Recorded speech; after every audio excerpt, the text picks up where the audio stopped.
முத்துநகையே முழுநிலவே முத்து விளக்கே பொடி மலரே.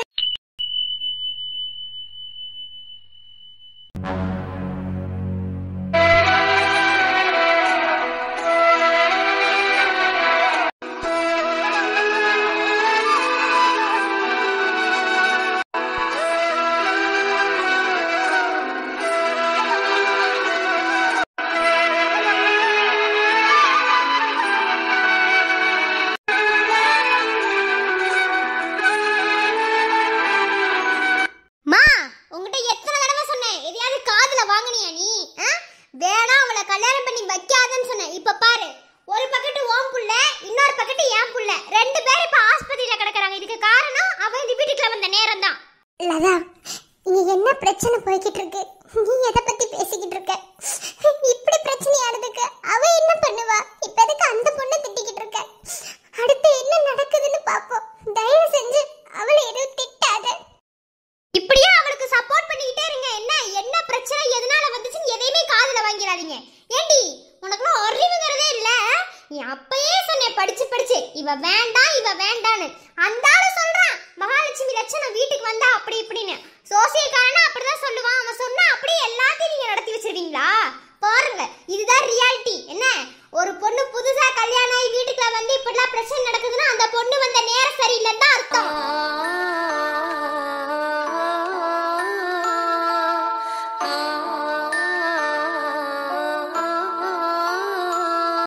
அத்தாச்சி, தப்பு என் மேலவே இருந்துட்டு போகட்டும். நான் வந்த நேரந்தேன் இப்படி இருக்குன்னு கூட நினச்சிக்கிறேங்க. எனக்கு அதை பற்றி எந்த பிரச்சனையும் இல்லை. இப்போ கொழுந்தனார் நல்லபடியாக பொழைச்சி வரணும், அது மட்டுமே மனசுக்குள்ளே இருக்கு. நீங்கள் தயவு செஞ்சு ஆஸ்பத்திரியில் இப்படி திட்டாதீங்க, வையாதீங்க. சத்தம் போட்டா டாக்டர் எல்லாம் திட்டுவாங்க. ஏய், நீ உன் வாயை மூடு. நீ ஒன்றும் எனக்கு ஒன்றும் லெசன் எடுக்க தேவையில்லை, சரியா? என் பிள்ளைக்கு கிடைக்க வேண்டிய வாழ்க்கையை தட்டி பறிச்சவ தானே நீ எதுவும் பேசாத. என்ன, வாயை மூடிட்டு அமைதியாரு. அன்பு, அப்பா இங்க பாரு, நீ ரொம்ப டிப்ரெஷன்ல இருக்க. நீ அந்த டிப்ரெஷனோட எனக்கு ட்ரீட்மெண்ட் பார்த்தீங்கன்னா கண்டிப்பா சக்ஸஸ்ஃபுல்லா போய் முடியாது. என்ன, நீ வெளியே வெயிட் பண்ணு, நான் பாக்குறேன். இல்லைன்னா அவங்க வர சொல்லு, ரியா டாக்டர். இல்லப்பா, நான் இந்த டிப்ரெஷன்ல இல்லை. நானே ட்ரீட்மெண்ட் பார்க்குறேன், ஒன்றும் பிரச்சனை இல்லைப்பா. ரியா டாக்டர் இசைக்கு ட்ரீட்மெண்ட் பார்த்துட்டு இருக்காங்க. 2 பேரும் சேர்ந்தே பார்க்கலாம்ப்பா, ஒரு ப்ராப்ளம் இல்லை. எனக்கு இளங்கோ திரும்ப வரணும், அவ்வளோதான்ப்பா. பாரு அன்பு, நம்ம மனசு சோர்ந்து இருக்கும் போதோ இல்ல நம்ம மைண்ட்ல எதையுமே ஏத்திக்க முடியாம நம்ம ஏதாவது குழம்பு இருக்கும் போது ஏதாவது ஒரு வேலை செஞ்சா அது சக்சஸ்ஃபுல்லா போய் முடியாது. என்ன, நான் பாத்துக்கிறேன், அவனுக்கு ஒன்றும் ஆகாது. என்ன, கொஞ்சம் ஆழமா கத்தி குத்தி இருக்கு, அது கொஞ்சம் சின்னதாக சர்ஜரி பத்தி நம்ம பண்ணிட்டோம்னா அது ஓகேவாயிடும். ஓகேவா? நீ ஒன்றும் கவலைப்படாத. இல்லப்பா, இவனால மூச்சு இழுத்து விட முடியல, ரொம்ப கஷ்டப்படுறான். அதனாலதான் ஆக்சிஜன் கொடுத்துருக்கேன். இப்போ என்னப்பா பண்றது? எப்படி சர்ஜரி பண்ணணும்னு நினைக்கிறீங்க? அதெல்லாம் ஒன்றும் இல்லை, இது சாதாரணமான சர்ஜரி தான், இதுக்கு ஆக்சிஜன் தேவையில்லை. ஓகேவா? நான் பார்த்துக்கிறேன், இதை நானே பண்ணுறேன். ஒரு சின்ன சர்ஜரி தான், பார்த்துக்கலாம். ஓகேவா? நீ போய் வெளியே ஃபேமிலியில் நிற்கிறாங்கல்ல, அவங்க கொஞ்சம் பயப்பட வேணாம்னு சொல்லு. அவனுக்கு ஒன்றும் இல்லைடா, ஒன்றும் ஆகாது, நான் இருக்கேன்ல. இல்லப்பா, பயப்படுறதுக்காண்டிலாம் எதுவும் இல்லை. மனசு கொஞ்சம் சங்கடமா இருக்குப்பா. வெளியே போய் அவங்க கிட்ட பேச எனக்கு தெம்பு இல்லைப்பா. நான் இங்கே இருக்கேன். சரி, ஓகே, டிப்ரெஷன்ல இருக்க. ஓகேவா? நீ ஒரு ட்ரீட்மெண்ட் பார்க்க வேணாம், நீ இவன் கூட இல்லை, நான் பார்த்துக்கிறேன். ஓகேவா? சர்ஜரி தான் பண்ணணும். நர்ஸ் கிட்ட சொல்லி ஆப்ரேஷன் தியேட்டர் மட்டும் ரெடி பண்ண சொல்லு. சரிப்பா. இசை, எங்க இருக்க? இசை, இரு, அப்செட் ஆகாத, ஒன்றும் இல்லை. ரியா டாக்டர், ஏன்னா நான் இங்கே இருக்கேன். அம்மா ஹாஸ்பிட்டலில் தான் இருக்க, ஒன்றும் இல்லை. ப்ராப்ளம் ஆகி ஹாஸ்பிட்டல் கொண்டு வந்திருக்காங்க. ஒன்றும் இல்லை, மயக்கத்தில் தான் இருந்தேன், இப்போ நார்மல் ஆகிட்டேன். இப்போ ஓகே தானே? ஓகே. ஆனால் என்னாச்சு, ஏன் அழுகிற? இல்லை டாக்டர், நான் இளங்கோவை குத்திட்டேன். அவன் வயிற்றுல நிறைய ரத்தம் இருந்துச்சு. இளங்கோ எங்க டாக்டர்? டாக்டர், இளங்கோ எங்க? சரி, ஓகே, ஒரு டென்ஷன் ஆகாத, ஒன்றும் இல்லை. இப்போ என்ன, இளங்கோ தானே, உனக்கு பக்கத்து ரூமில் தான் அட்மிட் பண்ணியிருக்கோம். சின்னதாக ஒரு சர்ஜரி பண்ணணும்னு சொல்லிட்டு இப்போ தான் உன் மாமாவும் உன்னோட பெரிய மாமாவும் போயிருக்காங்க. ஓகேவா? ஒன்றும் இல்லை, கவலைப்படாத. டாக்டர், சர்ஜரி பண்ணுற அளவுக்கு அவனுக்கு என்னாச்சு டாக்டர்? ஒன்றும் இல்லைம்மா, ஒன்றும் இல்லை. பிரியா டாக்டர், இப்போ சொல்ல போறீங்களா இல்லையா? என்னாச்சு? நான் குத்தன ஞாபகம் இருக்கு, ஆனால் அவனுக்கு சர்ஜரி பண்ணுற அளவுக்கு என்னாச்சு டாக்டர்? அன்பு சொல்ல வேணான்னு தான் சொன்னான். ஆனால் இதை உங்ககிட்ட சொல்லலைன்னா நாளைக்கு தெரிய வரும்போது ஒரு மாதிரி சங்கடமாயிருவில்ல, அதுக்கு தான். நீ அங்கே இருந்த பதட்டத்தில் என்ன பண்ணுறதுன்னு தெரியாமல் இளங்கோவை ரொம்ப ஆழமாக குத்திட்ட. அதோட உடனே ஹாஸ்பிட்டல் வராமல் ரொம்ப பிளட் லாஸ் ஆகி ரொம்ப அதிகமாக பிளட்டு போயிடுச்சு. அதனால் கொஞ்சம் கிரிட்டிக்கலான சுச்சுவேஷனில் தான் இளங்கோ. என்ன டாக்டர் சொல்கிறீங்க? நான் தப்பு பண்ணிட்டேன். நான் அவனை தான் குத்த போனேன். இடையில இளங்கோ வந்தது எனக்கு தெரியாது. அதுக்கப்புறம் அங்கே என்ன நடந்துச்சுன்னு எனக்கு தெரியாது. இப்போ இளங்கோ எப்படி டாக்டர் இருக்கான்? ஏய், பயப்படுற அளவுக்கு ஒன்றும் இல்லைம்மா, ஓகேவா? அதாவது ஒரு சர்ஜரி பண்ணால் அவன் ஓகே ஆகிடுவான். என்ன, மற்றபடி வேற ஒன்றும் இல்லை. நீ ஒன்றும் பயப்படாத, அதெல்லாம் சரியாயிடும். என்ன, அந்த காயம் ஆறுறதுக்கு எப்படியும் ஒரு 6 மாதமாவது ஆகும்.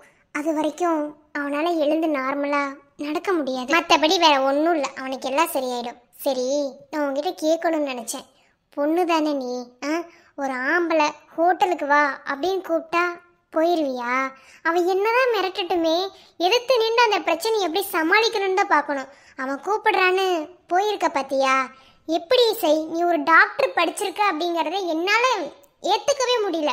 ஒரு மெடிக்கல் படித்த பொண்ணு இந்த அளவுக்கு முட்டாளாக இருப்பாங்கிறது உன்னோட விஷயத்துலேருந்து நல்லாவே புரியுது. உனக்கு நல்லாவே தெரியும் எப்படி ஒரு சூழ்நிலையில் நீங்கள் அன்பு குடும்பத்துக்கு வந்தீங்க, உன் அம்மா எப்படி இந்த வீட்டுக்குள்ளே வந்தாங்க அப்படிங்கிறது எல்லாமே உனக்கு தெரியும். எல்லாம் தெரிஞ்சிருந்தோம் நீ இவ்வளோ அசால்ட்டாக இருந்திருக்கலாமா? எனக்கு எல்லாமே புரியுது டாக்டர். நான் தான் இளங்கோவை குத்திட்டேன். என்னால தான் அவனுக்கு இப்படி ஒரு நிலைமை. இனிமே இளங்கோ என்ன மன்னிக்கவே மாட்டான். பரவாயில்ல, இது எனக்கு கிடைச்ச தண்டனை, நான் ஏற்றுக்கிறேன். அவனுக்கு இப்போ பரவாயில்ல தானே? நான் பார்க்கலாமா? இப்போதான் ஆப்ரேஷன் தியேட்டர் கொண்டு போயிருக்காங்க. எப்படியும் ஒரு 1 hour அது ஆகும், ஓகேவா? அதுக்கப்புறம் பார்க்கலாம். அது வரைக்கும் நீ ரெஸ்ட் எடு. மின்மினி பூச்சிய போல நீ மின்னிட்டு போறியடா, அந்த காணாங்குருவிய போல கண்ணில் காணாம போனியடா. வேப்ப மரத்து நிழலா நீ வேரோட வேணுமடா, ஊ நிழலின் அருமை தெரிஞ்சே நான் தலை சாய்க்க வேணுமடா. 4 நிமிஷம் உன்னை காணாம நீ காணாம ஏனாடி நரம்பு சுருங்கி போனேனே, நான் போனேனே. கண்ணிருந்தும் கபோதையானேனே, நான் ஆனேனே. உன்னை பார்த்த போது ஊமையா நின்னேனே, நான் நின்னேனே. 4 நிமிஷம் உன்னை காணாம நீ காணாம. அன்பு, என்னாச்சு இளங்கோக்கு? பயப்படுற அளவுக்கு ஒன்றும் இல்லை. கத்தி கொஞ்சம் ஆழமாக குத்திருச்சு, அவ்வளோதான். அப்பா சர்ஜரி பண்ணணும்னு சொன்னார், அதான் அவரை பண்ண சொல்லிட்டு நான் வெளியே வந்துட்டேன். வேற ஒன்றும் இல்லை, மற்றபடி பயப்படுற அளவுக்கு ஒன்றும் இல்லைம்மா. சர்ஜரி பண்ணுற அளவுக்கா கத்தி ஆழமாக குத்தி இருக்கு? அந்த அளவுக்குன்னு சொல்ல முடியாது. பயத்தில் இசைக்கு என்ன பண்ணுறதுன்னு தெரியாமல் குத்திருக்கா, வேற ஒன்றும் இல்லை. இவன் இடையில போயிடுவான்னு அவளுக்கு என்ன தெரியுமா என்ன? சரி, அதெல்லாம் இருக்கட்டும். ரியா டாக்டர் வந்தாங்களா? இசை பற்றி ஏதாவது சொன்னாங்களா? வந்தாங்க. அந்த பொண்ணு இசை கண்ணு முடிச்சிருச்சுன்னு சொன்னாங்க. குழந்தைனார பார்க்கணும்னு சொல்லிச்சான். சரிம்மா, சரி, ஒன்றும் இல்லை, அழுகாதீங்க. உனக்குள்ள ஆப்ரேஷன் போயிட்டு இருக்கு, சரி ஆயிடும். என்ன என் அன்பு, நான் எவ்வளோ டைம் சொன்னேன், எதையாவது காதில் நீ வாங்கினியா? பாரு இப்போ எப்படி வந்து இருக்குன்னு. அக்கா, வாயை மூடிட்டு அமைதியா இருந்துரு, என்னை கோவப்படுத்தாத, அவ்வளோதான். என்ன? என்னது கோவப்படுத்தாதையா? ஓ ஆமாமா, நான் பேசினாலும் உனக்கு கோவப்படுற மாதிரி தானே தெரியும். இங்கே பாரு, நீ என் பொண்ணை கல்யாணம் பண்ணிக்கலாம் அப்படின்ற காரணத்துக்காகலாம் நான் சொல்லலை. என்ன, இதுக்கு மேலே இந்த குடும்பம் உருப்படியாக இருக்கணும்னா அதுக்கு மேலே ஓ இஷ்டம். என்ன?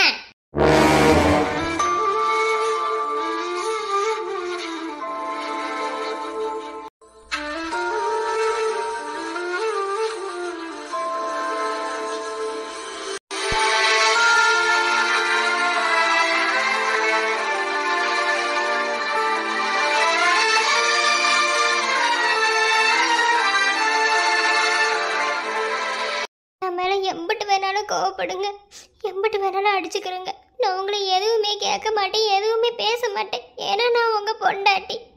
ஆனா அவங்களெல்லாம் எதுவும் பேசாதீங்க. 1000 நேரம் அவங்களாம் எனக்கு சொந்தமானவங்க. எதுவும் பேசாதீங்க, எதுவும் வைக்காதீங்க மாமா. உங்களுக்கு எம்பிட்டு கோவம் வந்தாலும் அந்த கோவத்தை அப்புறம் என் மேலேயே காட்டுங்க. அவங்க என்ன பேசினாலும் பொறுத்து போங்க மாமா. கெஞ்சி கேட்குறேன், எனக்காக யாருக்கிட்டையும் சண்டை போடாதீங்க. நான் அதுக்காக இந்த வீட்டுக்குள்ள காலடி எடுத்து வைக்கல. சந்தோஷமான ஒரு வாழ்க்கையை வாழணும்ன்றதே இந்த வீட்டுக்குள்ள வந்தேன். ஆனா இப்படிலாம் நடக்கிறதுக்கு ஒருவேளை அவங்க சொல்ற மாதிரி நான் காரணமா இருந்தா காரணமாவே இருந்துட்டு போறேன். அதுக்காக அவங்கள எதுவும் வையாதீங்க.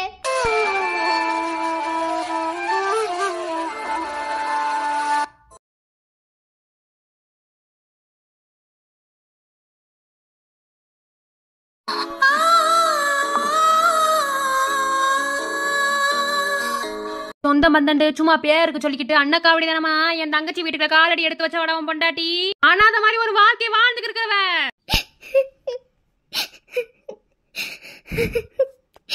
ஒன்னும் அனாதையே வரலையே. எனக்குன்னு அப்பா அம்மா என் தம்பி எல்லாருமே இருக்கத்தானே செஞ்சாங்க. அவங்கள்ட்ட தானே நான் அந்த வீட்டுக்குள்ள வந்தேன். என்னை எப்படி அனாதைன்னு சொல்ல முடியும்? அனாதைக்கிட்ட அர்த்தமே இல்லாம என்னை பேசிட்டாங்கல்ல. நான் அனாதை கிடையாது, யாருமே இல்லாத ஒரு உறவுதே அனாதை. நான் அப்படி இல்லையே, எனக்கு எல்லா உறவுமே இருக்கு. எல்லாத்துக்கும் ஒரு முக்கியமான உறவு என் புருஷங்கிற உறவு இருக்கு. அந்த உறவுக்கு மேல வேற என்ன எனக்கு வேணும்?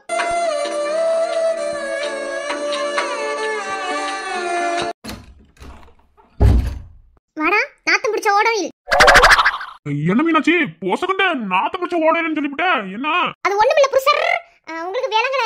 எப்ப பார்த்தாலும் நாத்தம் பிடிச்ச ஓடவில் தானே மேல அப்படி தெரியல. அதுக்கு தான் சொன்னேன். என்ன அன்னைக்கு இப்ப வந்த என்ன வேலைக்கு போற? நான் வேலைக்கு போறதெல்லாம் இருக்கட்டும். சரி, நான் உன்ட்ட கேட்கணும்னு நினைச்சனே. என்ன வெண்ணைக்கு பக்கத்துல வந்த இதான் கேட்கணும்னு நினைச்சு வந்ததாக்கும். சரவணா வர வர நீ ஒண்ணுமே சரியில்லை. என்ன நாளைக்கு அந்த விஷயத்தை சொன்னதுல இருந்து ரொம்ப தண்டை பண்ணிக்கிருக்க வெண்ண. அடியே அது இல்ல, நீ பேசாம இரு. நான் என்ன கேட்க வந்தோம்டா, என் பெரியம்மா வெளியே இருந்து பேசிக்கிருந்துச்சுல, அது எதையாவது மனசுல வச்சுக்கிட்டியா? நானா? ஏய் சரவணா, நீ மீனாட்சி பத்தி என்ன நினைச்சிருக்க? நீ அதுக்கெல்லாம் ஃபீல் பண்ண மாட்டேன்னு எனக்கு தெரியும். இருந்தாலும் ஒரு மாதிரி ஆளுக்கு இருந்தியா, அதான் நீ சங்கடமா போச்சு. எதையும் என்கிட்ட மறைக்கிறியா சொல்லு. ஒருவேளை அவங்க சொன்ன மாதிரிலாம் இருந்தாலும் நானும் உன்னை வெறுக்க மாட்டேன். ஏன்னா உன்னை எனக்கு ரொம்ப பிடிக்கும் முடியும் மீனாட்சி. நானா தேடி தேடி போய் லவ் பண்ணியிருந்தா கூட இந்த மாதிரி ஒரு பொண்டாட்டி எனக்கு கிடைச்சிருக்க மாட்டேன் தெரியல. நீயா தானே என்னை தேடி வந்த. அப்புறம் எப்படி உன்னை பிடிக்காம போகும்? எனக்கு ஒன்று ரொம்ப பிடிக்கும் மீனாட்சி. உனக்கு யாரு இல்லைன்னு நீ என்னைக்குமே நினைக்காத. உனக்கு எல்லாமே நான் இருப்பேன்டி. எனக்கு தெரியாதடா, நீ எப்போதுமே என் கூட தான் இருப்பேன்டு. அதெல்லாம் நான் ஒன்றும் வருத்தப்படாத. என்ன அவங்க சொல்லிட்டா அப்படிங்கிறதுக்காக நான் வருத்தப்பட்டு உடஞ்சு போய் நொந்து போயெல்லாம் உட்கார வேண்டிய நீ என்னைக்குமே நினைக்க கூடாது. என்ன சரி, இன்னைக்கு அந்த தங்கச்சிய அவங்க வீட்டுக்கு கூட்டிட்டு போறாங்க. தாலி கொண்டு வராங்களாம். தாலியை கழுத்துல மாட்டிட்டு தாலி பிடிச்சு கோர கொண்டு நினைச்சாங்களாம். அதே எங்க அம்மா ஏதாவது 7:30 கூட்டும்ட்டு தாலியவே மொத்தமா கோர்த்துட்டு கழுத்துல மட்டும் போட்டு கூட்டிட்டு போலாம்னு சொல்லி வராங்கன்னு சொல்லி இருந்தாங்க. ஆமா சரி, பாத்துக்கு என்ன? ஒண்ணும் இல்ல, அவங்க இந்த வீட்டை விட்டு போயிட்டாங்கன்னா என் தங்கச்சி அவ வாழ்க்கையை பார்த்துட்டு போயிருவா. அடுத்து நாம தானே வாழணும். நீ வேற சொல்லியிருக்கா அப்பதான் சீக்கிரமா வீட்டுக்கு வாய்ஸ் தரணுண்டு. அதே தெரியும்டா, தெரியும். வெண்டானக்கா வந்து நீ என்கிட்ட ஒரு மாதிரி வளைஞ்சிட்டு பேசுறப்ப நான் நினைக்க மாட்டேமா? வெண்ண மாமே, வெண்ண மாமே விட்டு போற. ஏய் கிறுக்காடா, நீ இறக்கி விட்டு சொல்லடா. என்னடி நான் கேட்ட கேள்விக்கு நீ பதிலே சொல்லல. சொல்லுடி. அதை இப்படி தூக்கி வச்சு கேட்கறேன். நான் உனக்கு தூக்குனதே இல்ல. பரவாயில்ல, பஞ்சு முட்டை கணக்கா தண்டி இருக்க. அதே அன்னைக்கு சொன்னோம்ல, உன் தங்கச்சி வாழ போகட்டும் வீட்டுக்கு நல்லபடியா போய், அதுக்கப்புறம் பிறகு பாப்போம். நெசமாதானா? அப்புறம் சொன்ன அன்னைக்கு பூ வாங்கி கொடுத்து என் தலையில வச்சு விட்டாதே எனக்கு முதலா தெரியுண்டு. பொம்பளைனா அப்படிதான் சொல்லுவோம். அதுக்காக புருஷனை ஒதுக்கி வச்சுக்கிற அளவுக்கு ஒவ்வொரு பொம்பளை உனக்கு கிறுக்குத்தனம் பிடிச்சவளே கிடையாது. நான் ஒன்றும் அப்படி கிடையாது. உனக்கு உரைக்கணும் தானே சொன்னேன். இப்போதான் திருந்திட்டியே. இது வரைக்கும் இந்த ஊருக்கு ஒரு மனுஷனா கூட நீ இல்லை. இப்போ எனக்கு ஒரு நல்ல புருஷனா இருக்கீல, அதனால சேர்ந்து விடல தப்பு இல்லடா. ஓ அப்படியா? அப்படித்தாண்டா வெண்ண இறக்கி விடு. இறக்கி விடணுமா? வெண்ண மோனுக்கு குண்டா மட்ட திரிக்க போது பொத்திக்கிட்டு இறக்கி விடு. அழகிய சிறுக்கி அருவா மூக்கி ஒண்ணு கேட்கட்டுமா? யானச்சுக்குள்ள உனக்கு இரணுப்பு இருக்கா? நீரோட்டம் பார்க்கட்டுமா? காங்காமலே அடாவடி பண்ணாதடி, சரி அணில்லடி, தண்ணி கட்டி போகாதடி. கைவிட்டு போனா கூட காதல் தீராது, தத்தாழ சோறு மட்டும் ஈரோ மாறாது. பாத்தியலா எப்படி கொஞ்சம் கொலாக்கி இருக்காங்கண்டு. இதுக்கு முன்னாலாம் அவனை இவகிட்ட நெருங்கவே விட மாட்டா. ஆனா இப்பெல்லாம் பாருங்க, இதுல இருந்தே நல்லாவே தெரியுது இவங்க 2 பேரும் ஒன்று சேர்ந்துருவாங்களோட எனக்கு ரொம்ப பயமா இருக்கு. என்ன நானுமே முன்ன இவளை என்னதோ ஏதோ நினைச்சேன். ஆனா நீ உண்மையை சொன்னதுக்கு அப்புறந்தே இவ உண்மையான சுயரூபம் என்னன்னு எனக்கு விளங்குது. இப்படிப்பட்டவ என் பிள்ளை கூட சேர்ந்து வாழ்ந்து இந்த வீட்டுக்கு வாரிசை கொடுக்கணும் எந்த அவசியமும் கிடையாது. என்ன என் வீட்டு வசதி என்ன அவ கிடக்குற அன்னக்காவடி இத்தனை நாளை என்னை ஏமாத்திக்கு இருந்திருக்கா. சும்மாவே விடக்கூடாது அவளை. காரணத்தை கொண்டும் இந்த வீட்டுக்கு அவள் வாரிசே கொடுக்கக்கூடாது. என் புள்ள கூட அவள் சேர்ந்தே வாழக்கூடாது. அதுக்கு என்ன செய்யணுமோ அதை சிறப்பாக செய்ய அதுக்குத்தான் உன்னை இங்கே வர வச்சிருக்கேன். அதுக்கு தானே வந்திருக்கோம். ஒன்றும் கவலைப்படாத. இப்போ என்ன அவ கூட சேர்ந்து வாழக்கூடாது அப்படித்தானே? அதை நான் செஞ்சுக்கிறேன். நீ பேசாம நான் ஒரு மருந்து கொண்டு வந்திருக்கேன். அது பேர் சொல்லாதது. அது பேரவே சொல்லக்கூடாது. என்ன அதுக்கு பேரே அதுதான். இதை தொடர்ந்து 48 நாள் உன் மயனுக்கு பாலில் கலந்து கொடுத்தீன்னு வச்சுக்க. எக்காரணத்தை கொண்டும் அவங்களுக்கு குழந்தை பிறக்காது. ஆனால் ஒரு முக்கியமான விஷயம், இதை பாலில் மட்டும்தே கலந்து கொடுக்கணும். வேற எதுலேயும் கலந்து கொடுக்கக்கூடாது. என்ன அப்புறம் இதை அவள் கண்டுபிடிச்சானா சுதாரிச்சுக்கிடுவா. என்ன புரியுதா? இப்போ உன் மையனை உன் பக்கத்து நீ இழுக்கணும்னு நீ நினச்சின்னா முதல்ல அவங்களுக்கு முதலாத்தைய ஏற்பாடு பண்ணு. என்ன அன்னையிலேருந்து தொடங்கு. எண்ணி 48 நாள் அந்த மருந்தை கொடுத்தின்னு வச்சுக்க. நீ என்ன நினச்சாலும் சரி உன் புள்ள அவ கூட சேர்ந்து வாழ மாட்டேன். அப்படித்தானே? நான் பார்த்துக்கிறேன்.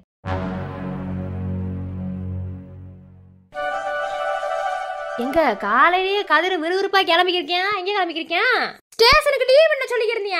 அதே இந்த அவன் பொண்டாட்டியோட தம்பிக்கு தாலி பிடிச்சு கொடுக்குறாங்களா, அதே வந்துட்டு வர சொன்னாங்க.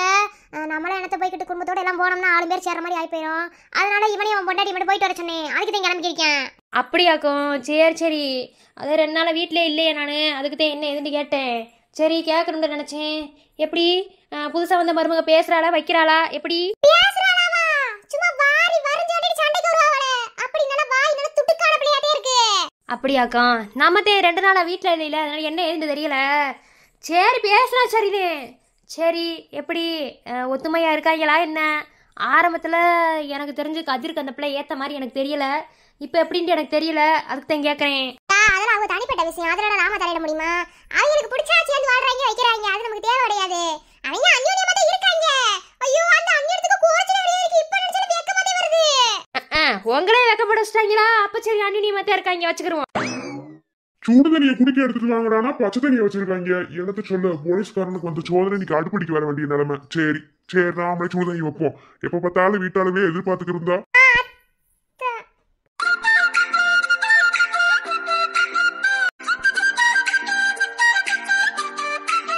வாங்க கதிர்வேல் பூவரசி. இப்போ என்ன அன்னைக்கு உன் பேரை சேர்த்து என் பேரை கூட சேர்த்து சொல்லிக்கிருக்க? அப்படியே பாத்து உனக்கு. இது நல்லா இருக்கே. நான் தானே உங்க இடத்துல தாலி கட்டி இருக்கேன்.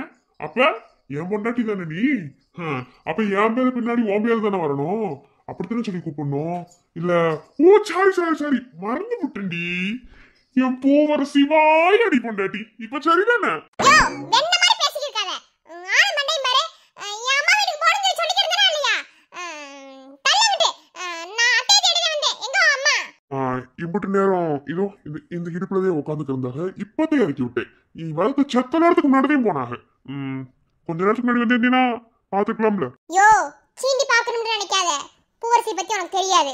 தெரிஞ்சுக்கிருவோம். அண்டலாம் மனுஷன் பேசிக்கிருப்பானா? வேறங்கியாங்கிட்டே. வழி விட்டு தானே நின்னுக்கிருக்கேன். வாயாடி பொண்டாட்டி போ. ஏரிக்கா தலையே. லவ் யூ டி முட்டக்கண்ணி போ. என்ன சிரிப்பு? இப்படி போனிடா கண்டிப்பா அந்த டேபிள் இடிக்கத்தையும் செய்யும். என்ன கொஞ்சம் பின்னாடி திரும்பி போங்க. ரொம்ப பண்ணாதேன்னா? சரிடி பொண்டாட்டி கொஞ்சமா பண்ணிக்கிறேன் போ. பாத்து மெதுவா பாத்து திரும்பு. என் நெற்றி மீது உன் விழுவை சிந்தீரத்திலே என்னை ஆட்டிவிடும் உன் மூச்சு காற்று பத்தை சேர்த்து மூழ்க முன்னே என்னை மீட்டு விடும் வெளித்தோற்றம் தரும் காதல் யாவும் சில நாளே வரும் மாயம் ஆகும். அடி நெஞ்சு சென்று கொடியேறும் குணம் தானே பல யுகமாகும். என்னை இழுப்பதை அணைப்பதை மனசுக்குள் ரசித்தேன். வெளியே அது பிடிக்கலை என ஒரு நாடகம் நடித்தேன். அம்மா வீட்டுக்கு போகணும்னு ஏதாவது ஐடியா இருக்கா இல்லையா? இப்படியே நின்றுகிட்டே இருக்கணும்னு ஏதாவது நினைப்பா என்ன?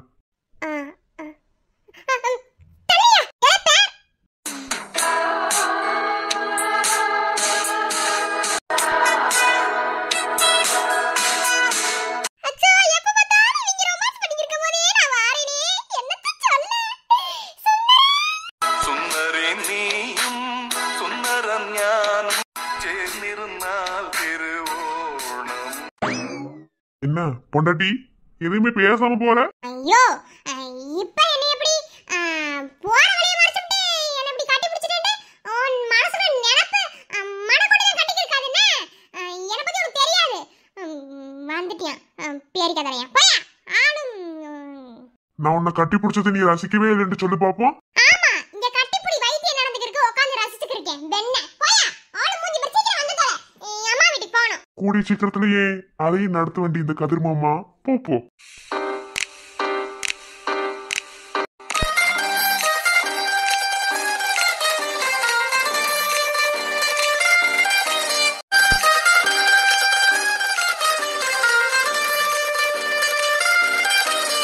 அது என்ன உன் அம்மா வீட்டுக்கு போனோம்டா மட்டும் சும்மா மூஞ்சி பல்பா எரியுது. சோழியை பார்த்துட்டு வண்டி ஓட்டுறியா? என் தம்பிக்கு தாலி பிடிச்சு கொடுக்குறாங்கன்னு சொன்ன ஒரு காரணத்துக்காகவே இப்போ என் வீட்டுக்கு போகணும்னு நினச்சிருக்கேன். இல்லைன்னா உன் கூட மனசு வருவாங்களா? மூஞ்சி பாரு. ஓஹோ இல்லண்டா எங்க கூட வரமாட்டீங்களா? சரிடி பொண்டாட்டி. யோ ரொம்ப பண்ணிக்கிருக்காது என்ன? உன் கூட பைக்ல வந்துட்டு நீ இதவே அட்வான்டேஜ் எடுத்துக்கிட்டு ரொம்ப ஏதாவது ஓவரா பண்ணிக்கிருந்த ஆம்பளத்தை பத்துக்கா சோழியை பத்தி பேசாம போயிடமா. அதுக்கேண்டி மூச்சு இழுத்து இழுத்து பேசுற? ஏன் ஆஸ்துமாவா? சரிடி பொண்டாட்டி மாமா கொஞ்சம் வேகமா வண்டி ஓட்டுவேன், அதனால நல்லா டைட்டா பிடிச்சுக்க. இடுப்பு பிடிச்சாலும் பிரச்சனை இல்ல. ஆமா இந்த வெண்ணைக்கு இடுப்பு வேற பிடிக்கிறாங்க. வேற வேற பிடிப்ப போய் பேசாம. எம்பட்ட இருந்தாலும் அந்த வாய் மட்டும் அடங்காது என்ன? வாய் இல்லன்னா உடனே நாய் தூக்கிட்டு போயிருப்படி. எனக்கு வாய் இருக்குன்னு தெரிஞ்சுதானே என் கழுத்துல தாலி கட்டுனேன். இப்போ இந்த வெண்ணைக்கு என் வாயை பத்தி பேசிக்கிருக்க. ஏதாவது பேசுனா அம்படதே பத்துக்க பேசாம போயிரமா. பேசாம போண்டு முதல்ல வாயில துணியை வச்சு அடைக்கணும், இல்ல வாய்க்கு ஒரு பூட்டை போடணும். ஏற்கனவே போட்ட மாதிரி இருக்கும் ஜோலி பார்த்துட்டு போ. என்ன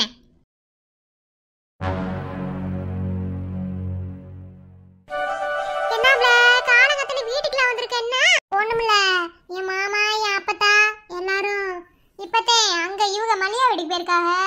அதே செல்வா பொண்டாட்டிக்கு தாலி பிடிச்சு கொடுக்குறாங்கல்ல, அவங்க இங்க மட்டும் போறாங்களாம். நான் வரலன்னு சொன்னேன், அங்க போனோம் தலை சுத்தி கீழே விழுகிறேனா, அதனால நல்லா மாமா நீ மட்டும் போயிட்டு அப்படின்னு சொன்னா அப்பத்தா அவளை பூரா இழுத்துட்டு போயிருச்சு. எனக்கு அங்க இருக்கிற ஒரே கடுப்பா இருந்தது, அதான் இங்க வந்துவிட்டேன். எங்க மருதனா மாமா வயலுக்கு போயிருக்காங்களே, நீ ஒரு வாரத்தை முன்ன கூடயே சொல்லியிருந்தா என் மாமாவையும் சந்தோஷ் கூட அனுப்பி விட்டுருப்பேன். அவங்களும் போயிருப்பாங்களாங்க. என் பெரிய மாமாவும் அத்தையும் போயிருக்காங்க. நானும் வரலன்னு சொன்னேன். பாப்பா நான் அழுதுக்கு இருக்கா, அப்புறம் பால் கொடுக்கணும், அப்புறம் அங்கிட்ட அலைய முடியாதுல்ல. சரி அதான் போனது கூட்டிட்டு வரதா பேச்சாமா என்னட்டு தெரியல.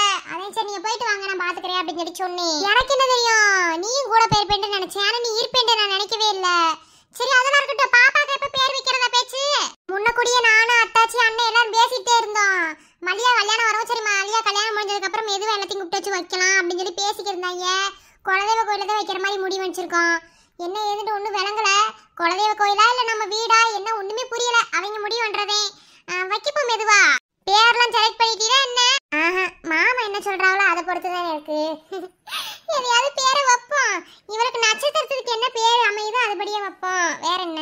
சரி ஆஸ்பத்திரிக்கு செக்கப்லாம் போனியா என்ன? முதலத்து போயிருக்கணுமே, போயிட்டு வந்தியா என்ன? போனேன். டாக்டர் நல்லா வஞ்சிவிட்டாங்க. மாமாவை சேர்த்து வயிறு வாங்கி கொடுத்துட்டேன். ஐயோ ஐயோ ஐஸ்கிரீம் கேட்டேன்னு சொல்லி சொன்னேன். இப்போலாம் ஐஸ்கிரீம் திங்கலாமா வைக்கலாமா அப்படின்னு சொல்லி சொன்னாங்க. குழந்தைக்கு ஹார்ட் பீட் வந்து கொஞ்சம் கொஞ்சம் கம்மியாகிட்டே இருக்குது, அதை கொஞ்சம் பார்த்துக்கிறங்க அப்படின்னு சொல்லி சொன்னாங்க. ஸ்கேன் பண்ணோம், நல்லா ஆக்டிவாக தான் இருக்குது அப்படின்னு சொல்லி சொன்னாங்க. எருமை மாடு இப்படிலாம் இருக்காத, நானும் உன்ன மாதிரி தான் இருந்தேன். எனக்கு வலினா வலி சரியான வலி எடுத்து பிடிச்சி ஆத்தாடி. நல்லா நடந்து கொடுக்கல, சத்தான பொருளாக தின்னு நான் திங்காம கடந்தே அம்பிட்டு வலி அனுபவிச்சேன். நீ அப்படி இருக்காத, அனுபவிச்ச சொல்கிறேன். நல்லா சத்தான பொருளை வாங்கி சாப்பிடு, நட ஓடு எல்லாமே செய். சுகப்பிரசவம் ஆகிறதுங்கிறது கொஞ்சம் கஷ்டமானது, ஆனால் சரியான வலி கொடுத்து பிடிச்சி எனக்குலாம். அதே மாதிரி வலி இல்லாமல் குழப்பத்துக்காக ஆப்ரேஷனு அது வேண்டாமே, நம்ம இந்த சுகப்பிரசவமே பார்த்துக்கிறோம். அதுக்கு தான் சொல்கிறேன். என்ன ரொம்ப பயந்து வருதுல, புள்ள வேணும்டா ஆசையாத்தே இருக்கு, வலியை தாங்கிறது அதுக்கு மேலே இருக்கு. சரி பார்த்துக்கிடுவோம்.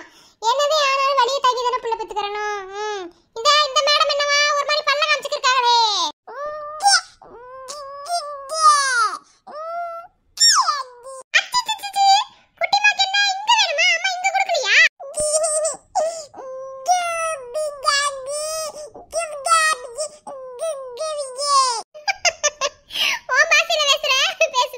என்னல கூட்டிட்டு போய் மல்லியாவை சென்னையிலே வச்சுக்கிட்டாங்க, திரும்ப கூட்டிட்டு வர மாட்டாங்களா இந்த மதுரைக்கு? கல்யாணம் முடிஞ்சிட்டா அப்புறம் என்ன, புருஷன் வீட்டில் தானே இருந்தாகணும். தெரியல, ஒருவேளை கல்யாணத்துக்கு முன்னாடி அப்படி சொல்லியிருப்பாங்க. கல்யாணத்துக்கு அப்புறம் அவங்க என்ன முடிவு எடுக்கிறாங்களோ அதானே. நானும் ஃபோன் போட்டுட்டே நினச்சிக்கிறேன். அந்த பிள்ளைக்கு ஃபோன் வச்சிருக்கல, ஃபோன் போட்டு பேசணும். என்னத்த சொல்ல, புதுசாக கல்யாணம் ஆயிருக்கு, என்ன ஏதுன்னு ஒன்றுமே விளங்கல, எப்படி இருக்குன்னு கூட தெரியல. ஆனால் அந்த பிள்ளை ரொம்ப கொடுத்து வச்சிருக்க பிள்ளைன்னு நினைக்கிறேன். ஏன்னா வாழ்க்கையில் அம்பட்டு கஷ்டங்களை தாண்டி இன்னைக்கு கல்யாணம் ஆயிடுச்சு. ஆனால் கல்யாண வாழ்க்கை அந்த பிள்ளைக்கு சூப்பராக அமைஞ்சிருக்குன்னு என் மனசுக்கு படுது. ஏன்னா டாக்டர் மாதிரி ஒரு மாப்பிள்ளை நம்ம எங்கே தேடினாலும் கிடைக்குமே கிடைக்காதான்னு தெரியல. அதே இங்கே பாரறிவு, இந்த கல்யாணங்கிறதுலாம் நம்ம கையில் கிடையாது. என்ன உனக்கு நல்லாவே தெரியும். என் புருஷன் மலியாவை தானே விரும்பினாரு. ஆனால் மலியா கிடைச்சாலா? மலியாவுக்கு டாக்டர்னு தலையில் எழுதியிருக்கு, மருதுக்கு தாமரைன்னு தலையில் எழுதியிருக்கு. அந்த மாதிரி தானே பிள்ளை வாழ்க்கை. அப்படி எப்படின்னு வாழ்க்கை மாறிக்கிட்டே போகும். அதெல்லாம் சந்தோஷமாக தான் இருக்கும். பார்த்துக்குருவோம்.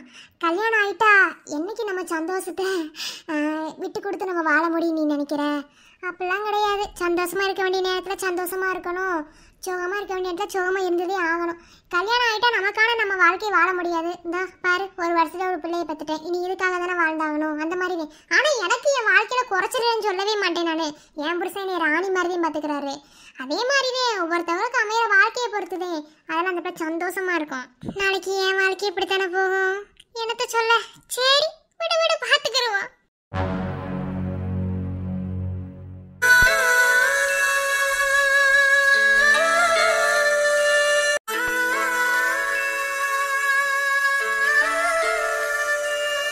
அம்மா, அப்பா, இன்னைக்கு நீங்க இறந்த நாளுன்னு எனக்கு தெரியும். ஆனா உங்களை நான் நேர்ல பார்த்ததே கிடையாது. நீங்க எப்படி இருப்பீங்கன்னு கூட எனக்கு தெரியாது. நான் ஹாஸ்டல்ல தானே வளர்ந்தேன். அங்க வளர்ந்த அந்த வார்டன் தான் சொன்னாங்க, ஒவ்வொரு வருஷமும் நீங்க இதுதான் இறந்த நாள் அப்படின்னு சொல்லி எனக்கு ஞாபகப்படுத்துவாங்க. இன்னைக்கு அது எனக்கு ஞாபகத்துல வந்துருச்சுப்பா. ஒரு பொம்பளை பிள்ளை இளமையிலே இழக்கக்கூடாது ரெண்டு உறவுண்டா. ஒன்று பெத்தவங்க, இன்னொன்று தாலி கட்ட புருஷன்.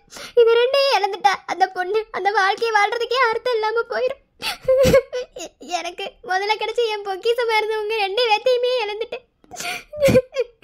என்னை இப்படி பெத்து போட்டுட்டு என்னை விட்டுட்டு போயிட்டு இல்ல, எனக்கு யாருப்பா இருக்கா? யாருமே இல்ல. நான் ஒரு அனாதையா இருக்கேன். என்னை சுத்தி எத்தனை சொந்தம் இருந்தாலும் என் மனசு தேடுறது திரும்ப உங்க ரெண்டு பேத்தையுமே. கடைசி வரைக்கும் நான் அனாதையாவே வாழணும்னு என்னை விட்டுட்டு போயிட்டு இல்ல, எனக்கு நீ யாருப்பா இருக்கா? பொண்ணுங்களுக்கு அப்பான்னா ஹீரோன்னு சொல்லுவாங்க. ஆனா எனக்கு அந்த பாசமும் கிடைக்கல. நீங்க ஹீரோன்ற அந்த பொக்கிசமும் எனக்கு கிடைக்கலப்பா. எல்லாமே ஒரு கனவு மாதிரி ஆயிடுச்சு. ஒவ்வொரு வருஷமும் இந்த நாள் வரும்போது இந்த நாள் ஏண்டா வந்துச்சு, அந்த நாள் கனவா போயிடக்கூடாதுன்னு எத்தனையோ நாள் எங்கிருக்கேன். ஆனா எதுவுமே நடக்கலப்பா.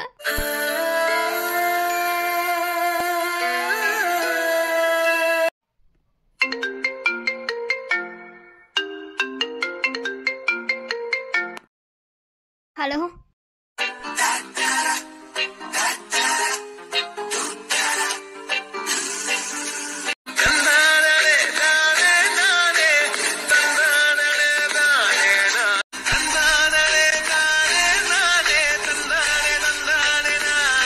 ஹலோ, யாருன்னு கேக்குறேன்ல. ஹலோ, இந்த இந்த வாய்ஸ் என்ன 4 நாள் கழிச்சு கூப்பிடுறேன்னு சொன்னேன். அதுக்கப்புறம் போன் காலுக்கு வெயிட் பண்ணவே இல்லையோ? இதை நீ கண்டிப்பா எதிர்பார்த்திருக்க மாட்டேன்னு எனக்கு தெரியும். அதை எதிர்பார்க்காம போன் பண்ணிவிட்டேன். நீயா? நீ எதுக்கு எனக்கு போன் அடிச்ச? ஜோலி பத்தி போன வை. எதுக்கும் அப்படி கோவப்பட்டு நீ கோவப்படுறதுனால ஒரு காசுக்கு பிரயோஜனம் கிடையாது. சரி, அதெல்லாம் இருக்கட்டும். 4 நாள் கழிச்சு போன் அடிக்கிறேன்னு சொன்னேன். ஆனா 10 நாள் ஆயிப்போச்சு, நான் உனக்கு போனே அடிக்கல. இந்த 10 நாள்ல நீ என் போனுக்கு ஒரு நாள் கூட காத்துக்கிட்டு இல்லைன்னு சொல்லு பாப்போம். நானே சொல்றேன்ல, நான் ஒன்னும் போனுக்காக நான் காத்து இரு ஏன் இப்படி டைப் படிக்குது? இதுலயே தெரிய வேணாம். இங்க பாரு வெண்ணிலா, நீ என்ன லவ் பண்ண ஆரம்பிச்சிட்ட. அதான் உன் மனசு என்னோட போன் காலை தேடிச்சு. சரி, ஓகே, இப்பயாவது ஒத்துக்கோ. என்னை பிடிச்சிருக்கா?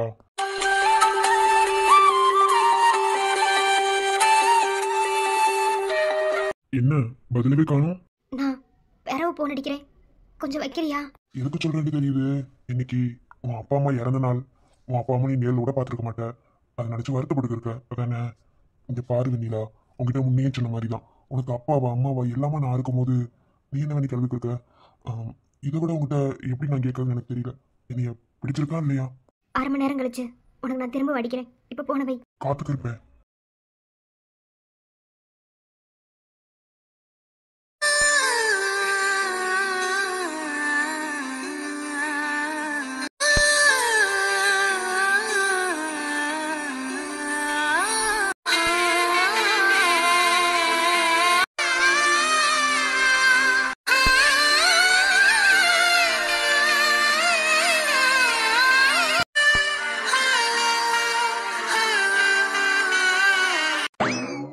என்ன பொண்டாட்டி, இதோட 3ஆவது தடவை கல்யாணம் முடி, என்ன சொல்ற? ஆமா, உலக அதிசயம் தலைப்பு செய்தியில போட்டுக்க இருக்காங்க. ஒரே பொண்டாட்டிக்கு 3 தடவை தாலி கட்டின புருஷன்டு. பின்ன விதவிதமா பொண்டாட்டி வச்சுக்கிறலாமா? நான் என்ன வச்சுக்கிறவா? மூஞ்சில குத்தி போடுவோம் பாத்துக்க. அம்பட்டு வேற ஆசை இருக்கா? உனக்கு இதுக்கே உன்னை பிடிச்சி ஜெயில்ல போடணும். சந்தான சார் சொன்ன மாதிரி இவன் அட்மின் அந்த டயலாக் போடு. பிடிச்சி ஜெயில போடுங்க சரவண. ஜெயில தானே? இன்னும் கொஞ்ச நேரத்துல உன்னை கொண்டு போய் நான் போட்டு ஜெயில் தண்டனை கொடுக்குறேன். சீ, எப்படி இருக்கிய? எல்லாரும் ரொம்ப நல்லா இருப்பீங்கன்னு தெரியும். என்னடா தலையும் புரியாம வாழும் புரியாம என்னமோ பேசிட்டு முடிச்சிட்டே அப்படின்னு நினைப்பிய. அதாவது இந்த சீன் ஒரு பெரிய சீன். இந்த எபிசோட்ல எடுக்க டைம் இல்லைன்னு சொல்றதை விட ஃபோனில் சார்ஜர் இல்லை. நான் காலையிலே சொல்லியிருப்பேன் கரண்ட் போயிடுச்சுன்னு சொல்லி. ரொம்ப கஷ்டப்பட்டு தான் இந்த வீடியோவை எடுத்தேன். ரொம்ப ரிஸ்க் எடுத்து இன்னைக்கு நான் வீடியோ பண்ணியிருக்கேன். அதை உங்ககிட்ட நான் சொல்லிக்கிறேன். அடுத்த எபிசோடில் எனக்கு தாலி பிடிச்ச கோர்க்கதை பார்த்துக்கிடுவோம். போஸ்ட்டில் போட்டுட்டு காட்டலேனே எப்படி, அதனால தான் காமிச்சிட்டோம். Okay, tata bye bye, see you. நாளைக்கு நெக்ஸ்ட் எபிசோடில் சந்திப்போம். Bye bye friends.